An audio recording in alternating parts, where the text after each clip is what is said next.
Welcome to channel. நான் வசு. So இந்த வீடியோவில் நம்ம என்ன பார்க்க போகிறோம் அப்படின்னா, இன்னும் கொஞ்ச நாளில் இருக்க எஸ்பிஐ கிளர்க் ப்ரிலிம்ஸ்க்கு வந்து அந்த லாஸ்ட் ஃபியூ டேஸ்க்கான டிப்ஸ் தான் வந்து பார்க்க போகிறோம்.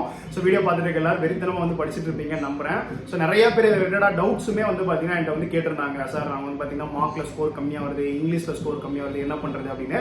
அது எல்லாத்துக்கும் ஆன்சர் பண்ணக்கூடிய வீடியோவாக இந்த வீடியோ இருக்கும். So full and full SBI clerk ப்ரிலிம்ஸ்க்கான லாஸ்ட் ஃபியூ டேஸ்க்கான ஸ்ட்ராட்டஜி வீடியோ தான் இது. ஸோ வீடியோ ஃபுல்லாக பாருங்க. வீடியோக்குள்ள போகிறதுக்கு முன்னாடி டெஸ்ட் புக்கில் வந்து பார்த்தீங்கன்னா உங்களுக்கு மார்க் டெஸ்ட் டிஸ்கவுண்ட் பேஸ்ட் போயிட்டு இருக்கு. வாங்கணும்னு நினைச்சீங்கன்னா டிஸ்கிரிப்ஷன் லிங்க் வச்சிருக்கேன், மறக்காம லிங்க் கிளிக் பண்ணி ஆஃபர் முடியறதுல பர்ச்சேஸ் பண்ணிக்கோங்க. அதுலேயே ஏதாவது அடிஷனல் டிஸ்கவுண்ட் வேணா BV10 கோட் போடுங்க, உங்களுக்கு 12% எக்ஸ்ட்ரா டிஸ்கவுண்ட் கிடைக்கும். ஸோ ரொம்ப அஃபோர்டபுள் பிரைஸாக தரமான கண்டென்ட், மறக்காம ஆஃபர் முடியறதுல வந்து பர்ச்சேஸ் பண்ணிக்கோங்க.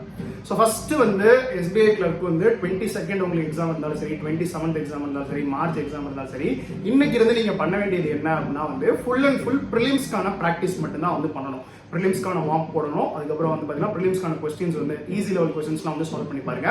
என்னோட ப்ரீவியஸ் வீடியோல நம்ம ப்ரிலிம்ஸ் மெயின்ஸ்க்கு கம்பைன் பண்ணி படிங்க அப்படின்னு சொல்லியிருப்பேன். பட் இந்த லாஸ்ட் ஃபியூ டேஸ் இப்போ இருக்க ஸ்டேஜ்ல வந்து மற்ற எதையுமே நம்ம தொடக்கூடாது.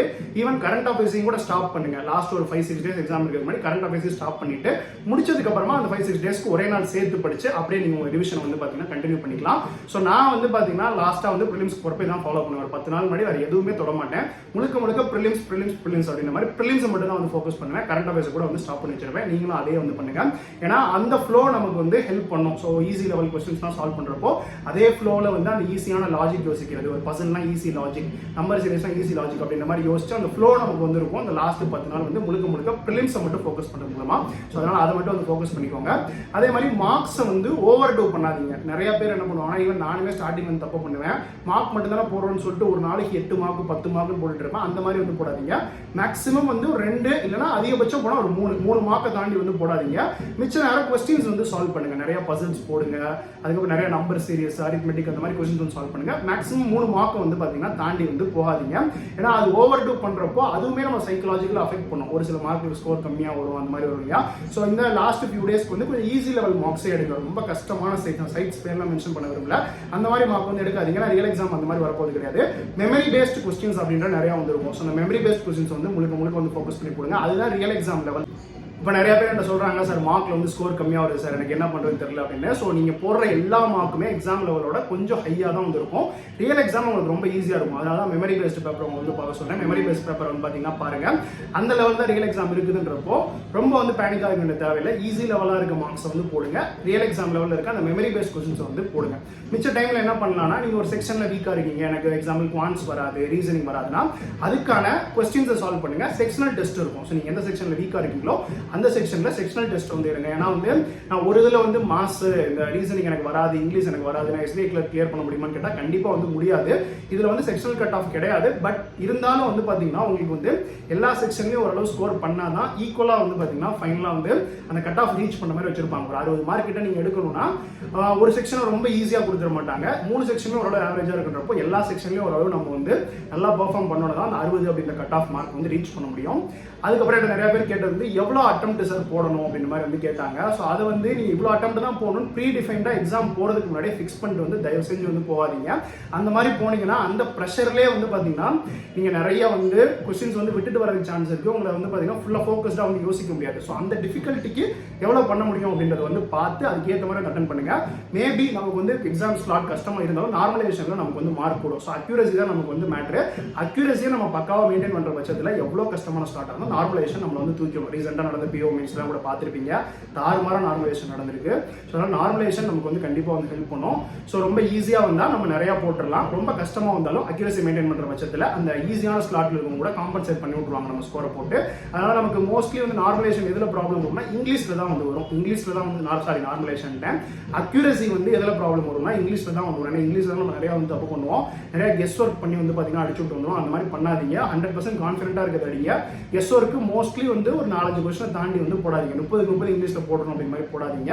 நார்மலைசேஷன் வந்து மெயின்டைன் பண்ணிக்கோங்க. அந்த ப்ராக்டிஸ் வந்து மார்க்ல இருந்தே எடுத்துக்கோங்க. மார்க்ல இருந்தே அந்த கண்ட்ரோல் பண்ணி அடிச்சீங்கன்னா தான் அங்க போறப்ப வந்து ஓவராலா வந்து, ஏன்னா இங்கிலீஷ் பொறுத்தவரைக்கும் நமக்கு டைம் நிறைய இருக்கனால 30 எல்லாரும் அடிச்சு விட்டு வந்துருவாங்க. அட்டெம்ப்ட் பாத்தீங்கன்னா நிறைய இருக்கும். கடைசியில வந்து அக்யூரசியில போய் வந்து ஸ்கோர் ரொம்ப கம்மியா இருக்கும். அதனால இங்கிலீஷ்ல வந்து கொஞ்சம் அக்யூரசி வந்து மெயின்டைன் பண்ணிக்கோங்க. ஸோ அதுக்கப்புறமா எல்லாரும் பண்ற இன்னொரு தப்பு என்னன்னா, இப்போ 22nd எக்ஸாமுக்கு போறவங்க வந்து 27th எக்ஸாம் இருக்கவங்க வந்து 22nd எக்ஸாம் முடிஞ்சு வந்தோடனே அந்த ரிவ்யூவை ஃபுல்லாக பார்ப்பாங்க. ஐயோ என்னென்ன கேட்டிருக்காங்க, இது கேட்டிருக்காங்களோ அது கேட்டிருக்காங்க. ஸோ தயவு செஞ்சு வந்து என்னை பொறுத்த வரைக்கும் அந்த மாதிரி ரிவ்யூ வந்து பார்க்காதீங்க. ஸோ உங்களுக்கு 27th எக்ஸாம் இருக்குன்னா அன்னைக்கு வரப்போ பார்த்துக்கலாம். ஏன்னா இதை பார்க்கறது மூலமா ஸோ இது எல்லாமே ஒரு மைண்ட் கேம் தான். அதில் வந்து இந்த கொஸ்டின் இப்படி கேட்டிருக்காங்க, அந்த கொஸ்டின் அப்படி கேட்டிருக்காங்கன்றப்போ ஐயோ இந்த டாப்பிக்லாம் நம்ம படிக்கலேன்னு ஒரு மாதிரி பதட்டம் வந்து நமக்கு வந்து உண்டாகும். அதே மாதிரி இந்த லாஸ்ட் ஃபியூ டேஸில் புதுசாக எதுவுமே கற்றுக்காதீங்க. ஸோ இது வரைக்கும் நீங்கள் கற்றுக்கிட்டது ஓகே. எப்படியும் வந்து பார்த்தீங்கன்னா நம்ம ரிவ்யூ பார்க்க வேண்டிய தேவையில்லை. நம்ம அதே தான் வந்து வரப்போகுது. பேட்டர்ன்லாம் எதுவும் சேஞ்ச் கிடையாது. நம்பர் சீரியஸ்னா அந்த 5 நம்பர் சீரியஸ் வரப்போகுது. அரித்மெட்டிக்காக அந்த 10 சம் வரப்போகுது. அதுக்கப்புறம் பசில்னு பார்த்தோம்னா வந்து அந்த மிஸ்லேனியஸ்ல இருக்க பிளட் ரிலேஷன், கோடிங் அதெல்லாம் வந்து வரப்போகுது. பேட்டர்ன் எதுவும் சேஞ்ச் இருக்குன்றப்போ ரிவ்யூ போய் வந்து பார்த்து உங்களை நீங்களே வந்து கொஞ்சம் டிமோட்டிவேட் பண்ணிக்காதீங்க. முடிஞ்சால் வந்து ஒரு மெமரி பேஸ்டு பேப்பர் வந்து வரும். ஸோ எல்லா சைட்லேயும் வந்து விடுவாங்க. அதை மட்டும் அட்டன் பண்ணுங்க. ரிவ்யூ போய் என்னென்ன கேட்டிருக்காங்கன்னு பார்த்து வந்து பார்த்தீங்கன்னா உங்களை நீங்கள் டிமோட்டிவேட் பண்ணிக்காதீங்க.